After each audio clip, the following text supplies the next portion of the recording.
In a world hungry for change, nonprofit impact matters more than ever. Yet you're asked to constantly do more with less. What if you could do more with more? That's the promise of Bloomerang, the giving platform built for purpose. Fundraising, CRM, and volunteer insights are integrated to reveal opportunity and generosity, so you can make more connections with more funds raised for even more impact. Now that's more like it. Learn how you can do more with more at bloomerang.com. That's BLOOMERANG.com. Now on to the episode. Hello, and welcome to Nonprofit Nation. I'm your host, Julia Campbell, and I'm going to sit down with nonprofit industry experts, fundraisers, marketers, and everyone in between to get real and discuss what it takes to build that movement that you've been dreaming of. I created the Nonprofit Nation podcast to share practical wisdom and strategies to help you confidently find your voice, definitively grow your audience, and effectively build your movement. If you're a nonprofit newbie or an experienced professional who's looking to get more visibility, reach more people, and create even more impact, then you're in the right place. Let's get started.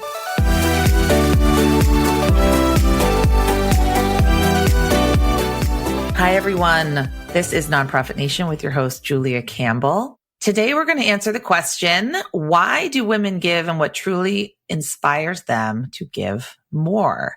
And I'm joined today by Jacqueline Ackerman, director of the Women's Philanthropy Institute at the Indiana University Lilly Family School of Philanthropy, and a leading voice in gender and philanthropy. And we're really going to talk all things academia, all things philanthropy, all things of your background. And I'm really looking forward to sort of your unique perspective on giving and how gender is a factor in that. So welcome to Nonprofit Nation, Jacqueline. Thank you. Thanks so much for having me. So you have dedicated your career to growing women's philanthropy through rigorous research, but you started not in academia. Can you share a bit about your history and how it shaped your perspective on philanthropy? Sure, I'd love to.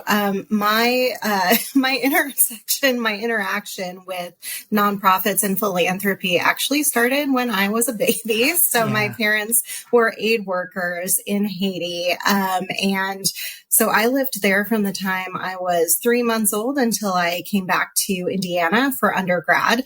And that was just a really interesting experience. Hard to put into like one sentence or two, but as it relates to nonprofits, Haiti is the most missionary heavy and NGO heavy country kind of per capita in the world, just because it is so geographically close to the US, but also has so much need. And so I had the opportunity to see a lot of nonprofit activity and philanthropic investment. And as you may or may not know, Haiti is not really doing amazingly well despite all of this investment. So had the chance to kind of see what approaches work, what sorts of people doing the work and their backgrounds are actually making a difference versus the large scale investments that aren't really culturally competent and don't end up making a huge difference, at least not over the long term. They're not sustainable. And so that kind of set me on my path. I knew when I left Haiti that I wanted to stay in touch with that world, whether it meant staying in the US or not. And it doesn't seem like it would lead me to research, but I do love that my work helps inform other people about how to fundraise well, how to invest in women's and girls issues, which is a huge issue both in the US and around the world, and then how to raise up women's leadership in the nonprofit and philanthropic sector. So I'm not certainly a frontline person, but really love to see my work extend out through the sector and hopefully make things better little by little. I love that. So I think you kind of answered this question, but as director of the Women's Philanthropy Institute, I mean, there's really a pretty ambitious research agenda. Can you tell us, if for people that are not familiar with WPI, about WPI's mission and sort of what sets your approach apart? Absolutely. So the Women's Philanthropy Institute exists to conduct research, curate research by others, and to disseminate and share research out to the broader population. And that research falls into a couple different buckets. So we were created and originally did a lot of research on women as donors. So gender differences in donors, how are men and women doing things differently? How can fundraisers approach women in ways that appeal to them, et cetera? That is still a core piece of our research. And yet, over the years, we had been asked more and more, we're looking at women donors. What about women and girls as recipients of philanthropy? We know that's a huge issue that we just hadn't tackled. And so about 10 years ago, we did really the first inquiries into who gives to women and girls. Why do they give? What keeps non-donors from giving to women and girls? And then in 2019, we launched the Women and Girls Index, which is the first time that we've been able to measure giving to women and girls and compare it to the broader sector. So if you hear the statistic, for example, that less than 2% of charitable giving goes to women and girls in the US, that is from the Women and Girls Index. And so we publish that annually to update that. And we see that the percentage of total giving is moving, but extremely slowly. So it's been less than 2% since 2019 and since our data started back in 2012. Those are, though, the two main areas of our study. We have recently started to dig a little bit more into women's leadership in the nonprofit and philanthropic sector. There are some excellent other researchers doing that work, but our faculty member, who is Dr. Youngju Lee, has been at the school for a couple of years now, and that's her area of focus. And so in our more recent research, you'll see that issue raised more and more, and we intend to do more about that in the future. Just the general concept that women are the bulk of the philanthropic and nonprofit workforce, but not the majority of leaders, of C-suite folks. And they are, as you get higher and higher in the kind of asset revenue size of nonprofits, there are increasingly fewer women in leadership of those nonprofits. And so just an interesting area for us to dig into what is holding women back in leadership in the nonprofit sector. Yes, exactly. So what are some of the most surprising or eye-opening findings that you've uncovered about women and women in philanthropy? Yeah. So overall, we know that women are more likely to give than similarly situated men. We know that they give higher amounts. They give for different reasons. So women are more likely to give out of altruism, a sense of empathy, thinking about the end result or the end user, if you will, of their philanthropy, of their giving. Men tend to give for more what we call self-centered reasons. It doesn't have to be a bad thing. It can be anything from like, I'm giving to this poverty relief center because it operates locally. And so it's going to help my neighborhood and perhaps my property values, et cetera. So their charitable dollars are certainly important, valuable, but men do tend to give in a more transactional way, just a one-off gift. Women tend to be giving consistently over time, even if it's smaller amounts, and they spread out their giving across multiple causes and organizations. So that's one reason why perhaps women have not always been recognized for the full value of their philanthropy. And that's something that, if you followed WPI and our research, we harp on that all the time. Women give more, women are more likely to give, women spread their giving out. But that's just a fundamental piece of our research that if you're not familiar, you may not be aware of. The other thing that has really both surprised and sadly not surprised me is that less than 2% statistic that, Right. Women's and girls causes in the US are just not getting a huge percentage of total charitable giving. And that is, if you kind of look around and see the state of things, maybe it doesn't surprise you, but it is a little bit disappointing that year after year, it continues to go up just a little bit, but it's not hit that 2% marker yet as of our 2021 data.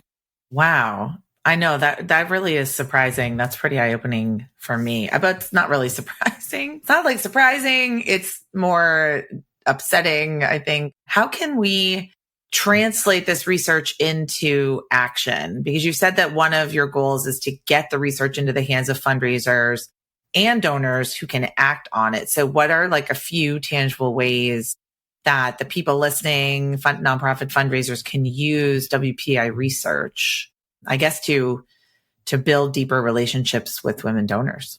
I'm glad you asked, because that is kind of our North Star, is not like putting out, 50-page research papers that 5 people read and they're all academics. We really do want kind of the frontline folks who are meeting with major donors or who are, drafting your annual appeal to have access to this research, even if you don't have time or bandwidth to be reading everything, attending every webinar, et cetera. And so what we try to do is pair every research launch that we have with an infographic that just gives you the top line findings really easily.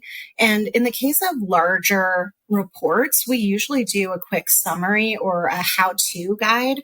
So as an example, we just earlier this week launched a literature review, which is like not the sexiest research, I admit. But it is important because we started our kind of big research agenda about 10 years ago with a literature review that said, okay, this is the state of the field. This is everything we know about gender and philanthropy. This is what needs to happen to move the field forward. And that was kind of our agenda over the last 10 years. And so this helps us take stock of, how have we influenced the field? How have we influenced others to do this research? And what does this kind of look like today? So it's really important research. It's also really dense. And so we have paired that with 4 user guides that we are trying to publicize just as much as we're publicizing the full report. And so those user guides are for donors, nonprofit leaders and fundraisers, women's and girls organizations, and then women leaders in philanthropy and nonprofits and any allies that want to support them. And so they are 1 page, and it's like, here's what you should know, here's what you should take away, and here are some concrete actions that you can take and some resources if you want to learn more. And so that's kind of a great example of the approach we try to take. As far as, what can fundraisers and nonprofit leaders take away today, it is, you have to approach women differently. And that means everything from the way that you're writing your appeals, the stories that you tell. Are you telling stories? Are women in the stories? Mm-hmm. Are women donors on your website and telling their stories? Do you have opportunities for women to be part of your organization, whether that's in a volunteer or a committee or even a board role? Are you approaching women donors with incentives to give, like naming a building or a program? Because that is not a thing that appeals to women. And we have so many examples of major women donors actually rejecting those offers. And so what matters to women is the end result. It matters who you're going to impact, how you're going to impact them. And you need to pair things like numbers and ROI with stories. And then kind of the basic, even farther back from that, is to actually pay attention to women donors. The stuff I just said is right. Like, if you've already paid attention to women donors, if they're important to you and your strategy, but a lot of fundraisers, especially those less familiar with our work, are kind of using the same old toolkit to approach the same old types of donors. And those are going to be predominantly wealthy white men. And we know that those donors are still important. They're not going anywhere, but we need to expand how we think about donors and what our kind of standard donor is if nonprofits are going to survive and thrive in the coming years, because so much of this great wealth transfer that's happening now is going to women. And so if you're not paying attention to women and how they give, you are going to miss out and leave money on the table. So the other thing I would say is understand that women are giving and giving more, but they're spreading out their giving. And so perhaps you need to have a lower threshold when you screen folks for a major gift officer. Maybe you need to consider a woman's history of giving, even if they haven't given one lump sum when you screen them. And when you are talking to households with multiple adults, you need to make sure that you are inviting the women along. I've heard too many horror stories of, fundraisers having meetings with husbands of heterosexual households in their offices. And the wives are just like, you realize that I'm the one writing the checks, right? Like you realize that it's me doing this work. And so it's really important to think about women at all stages of that fundraising process. Yes, I don't know if you saw the tweet from Stephen King. His wife received a letter and it said like Mrs. Stephen King on it. And he tweeted it. I don't think he called out the charity by name, but it was such a great tweet. I'll have to find it because he was saying, he was making the point like, is my wife not her own person? This is something that like completely turns both of us off. How much trouble is it for this charity to learn my wife's name, right? Exactly. It's stuff like that. And also, I hear a lot of nonprofits, especially the smaller ones, say, it's really hard to connect with all of our donors on that level. And I just think that, first of all, there are ways of storing your data and of tracking your donors that include different members of the household, giving them hard or soft credit, however you want that to work in your organization, and making notes on who the decision maker is. I will acknowledge that it falls through the cracks. I mean, you would think that the Women's Philanthropy Institute would be perfect at this. And yet I saw an email to a donor that I had to be like, nope, we need to make this to the wife. I don't know how this slipped through the cracks. So, even the best among us, it happens to the best among us. But I think it's an opportunity to connect with donors. If you don't always want your fundraising calls to be about an ask. You want it to be about donor engagement, thanks, etc. And so if you can just call up your donor and say, this isn't a solicitation. Thank you so much for your gift. We have you and your husband listed as this. Right. Is that how you want to be addressed? Yes. Because you will find some, especially older generation women who are like, yes, I am Mrs. John Smith and I want to be referred to as that. And that's great. So it is hard to know and just intuit that necessarily. So asking is really important. What I also appreciate about the WPI is the emphasis on viewing giving through an intersectional lens. So how does this lens change the way we understand and engage women donors across different backgrounds? And why is this important? It's so important to look intersectionally because women aren't a monolith. We know that Black and brown women have different histories of giving, different patterns of giving, different experiences with how they've been treated by nonprofits and fundraisers over history. We know that poor women, we know that disabled women, LGBTQ plus women, etc. All of these different intersectional groups have had their different experiences and often traumas with the nonprofit and philanthropic sector. And so you can't just say, okay, I know the differences gender-wise between men and women. And so now I have two groups, men and women. No, they are still, a donor is a donor. They are unique and you need to understand their backgrounds, especially if you're approaching them for large gifts. We do see that overall, when we look at different racial and ethnic groups, for example, that women are still more likely to give than men, regardless of what group you come from. That said, the way that different folks define philanthropy does differ. And so you have some research shows higher rates of volunteering among white households. And Is that accurate? Not necessarily, because when you dig into that and you ask, for example, I've seen in interviews where talking to, for example, a Black woman and saying, do you volunteer? No. Okay. Do you volunteer here, here, here? And one line is like, do you volunteer at your church or at your children's school? And she's like, oh, well, yeah, of course. Right.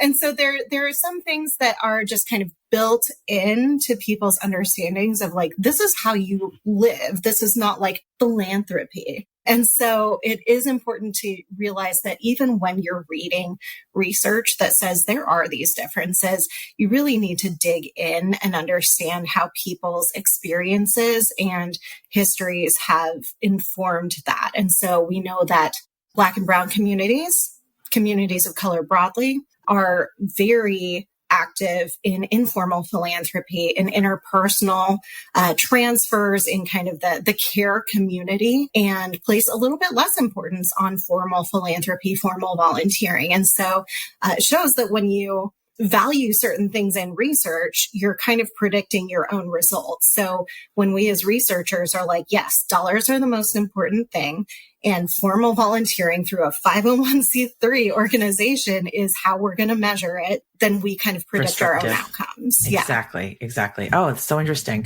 What about generational differences? Like, are Gen Z, millennial women, boomer women giving differently? And how can we respond to that? It does tend to be a little stereotypical, but older women are more likely to give to religious causes compared to younger women. And what I find interesting, this is not necessarily from the Women's Philanthropy Institute, but it is from Lilly Family School of Philanthropy Research. They did a recent study on younger donors. And what seems to be true for women seems to also be true for younger donors more broadly. And so we know that women think of philanthropy, think of nonprofits and their investments in them as really broad. They are giving. They're giving politically, they are speaking out, they are spending at stores that give back, they are investing their 401ks and other investments in socially responsible investments. And so they're using all of their resources. And in fact, some folks who are working in nonprofits are like, I am taking a lower pay rate, and that is part of the way I give back. And so that is true for women. And we found in this new research that that is also broadly true for younger donors. They're thinking not about, I'm giving to this specific organization.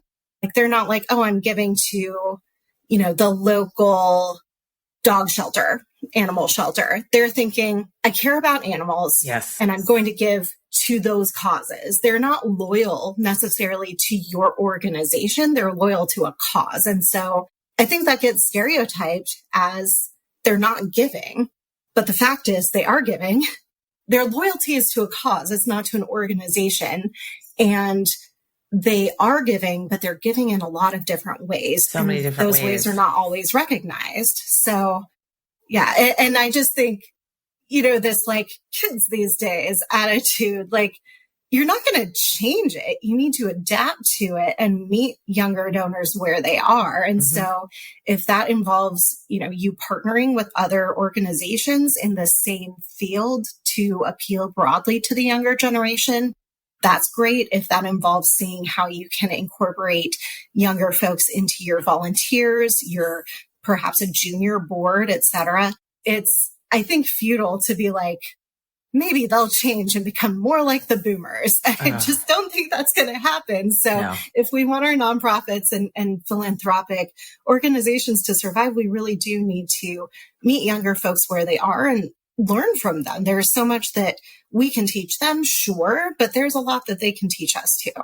Right. And what I see with Gen Z or even like younger millennials, like you said, they are not bound to institutions. If they want to provide coats to the homeless, they're going to just get a bunch of coats and go out and give them to people. I know my daughter and her friends, they were doing a service project not affiliated with a nonprofit, and they were making bag lunches and bringing them places. They were going to like the senior center and playing games. And it was things that it wasn't, like you said, the formal form, and it probably is not documented in some big database on volunteering, but it all is all giving back. And then all of the things that we do for the school or Little League, or I'm thinking I volunteer at my children's theater program, like all of those hours, countless hours that people are spending that really translate into generosity. I think that's so interesting. So what are some trends in philanthropy right now? Like what, first of all, let's talk good news. Is there good news coming out of anything right now? Let's have some good news maybe. But like, what are some trends in philanthropy that you're seeing? And if it's bad, you can tell me. I can take it. I hear you on that. It's been tough for folks in philanthropy lately, especially, funding is being cut. Yep. Funding is being cut in ways that are a little bit unpredictable. And so even if you're behind cuts, you're all for them, it's really hard to plan for. And we know that cuts disproportionately impact certain types of organizations, serving certain types of communities over others. We have projects from our Equitable Giving Lab at the Lilly School, for example, that show that women's and girls organizations and organizations serving communities of color both disproportionately rely on government grants for their funding. So I'm so sorry. I responded to your question with no, it's real bad. No, I mean, the headlines are bad, but I think the headlines are bad. I will say that I try to end every talk or event or panel that I moderate with a what do you see that is going well? What gives you hope? Because it's not like we're going to leave the field or just say, know what, women and girls, not a thing we're investing in right now. We're going to keep going. So what is going to keep us optimistic? And a few things keep me optimistic. The global wealth transfer, the generational wealth transfer is and is going to continue to be huge for women. It is going to transform the way that we think about donors, the way that we think about women using their money. It's just going to be such an enormous investment into women's hands. And we know that women are more philanthropic than men. And we know that women care about women's and girls' causes and other kinds of marginalized groups when they do give. And so I think that is, a longer term, 5, 10, 15 year away, but it's still reason for hope. I think sometimes we get caught up in the short term, which is right now really challenging. But in the long term, I think that we are going to see really good things come out of women donors. The other thing that gives me hope is, I keep saying this less than 2% statistic about the amount of philanthropy going to women and girls. It's also growing. So when we first started, we saw, I'm going to say $6.5 billion going to women and girls. Don't quote me on that exactly. I've got the numbers somewhere. But the last time we published it, it's over 10 billion. And so as a percentage of total giving, it's really not growing or growing very quickly, but as a total amount, it is growing. And we do see some, especially major donors like Mackenzie Scott, like Melinda French Gates, really coming out publicly and saying, I am going to invest in this area. This is why you should join me. Here's how, etc. So those things give me hope as well. I love that. I love hearing about the Mackenzie Scott gifts. That always makes me so happy when I see an article about that.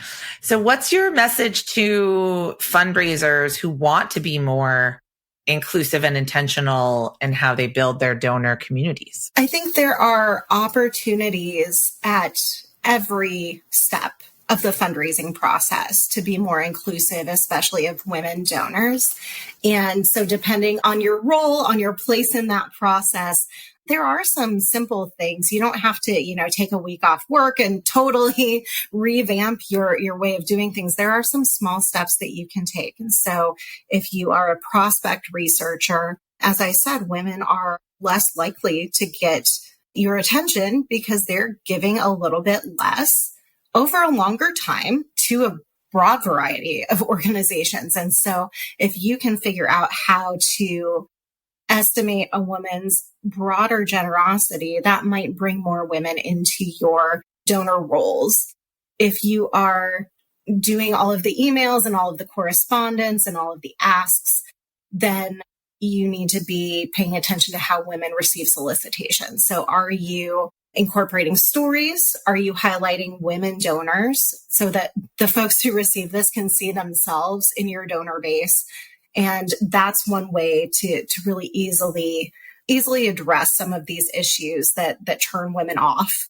And then if you're a major gift officer, I mean, first of all, just make sure that you are talking to women. Like, you can look through your calendar, say, okay, I have all of these meetings. Have I asked this person if there are any other people in their household they'd like to include? Even if it's already a woman, she might want to bring in the next generation. She might want to bring in a relative, a parent, a sibling. And so it is important to kind of go through and say, am I meeting your needs? You know, I think our role is, of course, to be responsive to our own clients and the people that we serve. But if you meet the needs of the donor as well, in terms of incorporating family values and the next generation into those conversations, you're only helping your organization out in the long run, because that's the way to have sustainable investing from those families from generation to generation. And then, of course, it's how you thank people. If you thank so people, important. Yeah. If you do, people, you better. How you thank people, how you record those conversations and those interactions in your databases. So regardless of like your role, it is entirely within your power to do something small that will still impact how your organization sees and is seen by women donors. I love that. Well, Jacqueline, where can people learn more about you and the Women's Philanthropy Institute and connect with you online? Yes, we have a website. It is a long URL, so I'll make sure that you have that put in the show notes. You can always just Google Women's Philanthropy Institute, Indiana University. And then we are also on X, LinkedIn, Facebook, and Instagram. And so you can find us there. We put a lot of content out on LinkedIn, and you can kind of see our announcements about webinars and other events there. I love that. Well, thank you so much. This has been really eye-opening, really interesting. I've learned a lot, actually, of taking notes, and I know that my listeners are going to appreciate it. So I just really appreciate you coming on and sharing your knowledge. Thank you so much.